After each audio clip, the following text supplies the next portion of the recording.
I wanted to go over some of the more glaring issues that Redfall presented at launch. The title didn't exactly ship in tip-top shape, with obvious graphical problems that probably should have been addressed before the game arrived. Perhaps the worst issue was the game's problems with texture loading. Essentially, Redfall had issues loading in high-resolution textures, which was most obvious with these decal-type textures. The high-resolution asset would eventually load in, but until then, you'd be presented with a texture straight out of a PS2-era title. It looked like the lowest texture load was being rendered in-game, and the proper high-resolution variant would take a long time to emerge, sometimes as long as 18 seconds, as John demonstrated in his launch period coverage on the game. This has now been completely fixed as far as I can tell. These decal textures now load in with a very high resolution asset at a relatively far distance from the player, so you're never exposed to these low-res textures at close range. To be clear, this was almost certainly not intended behavior in the first place,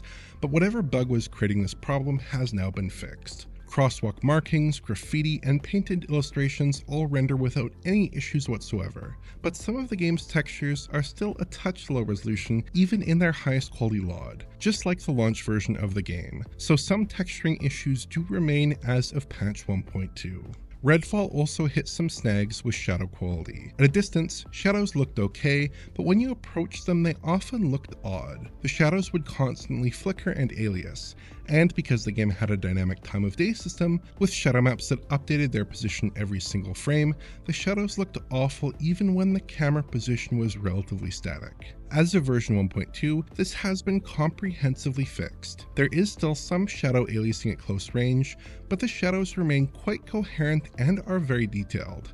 It looks like Arcane has increased the resolution of the shadow cascade closest to the player by a lot, such that the shadow maps blend in well with the rest of the game's visuals.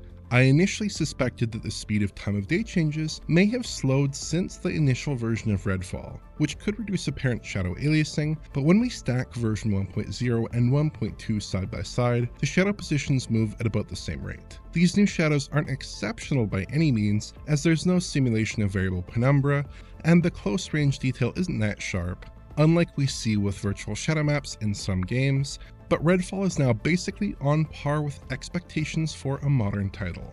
Redfall suffered from some lighting oddities in its initial release. The game had issues with shadow pop-in, which could occur at uncomfortably close range, and occasionally featured very odd-looking lighting setups that didn't really correspond with reality.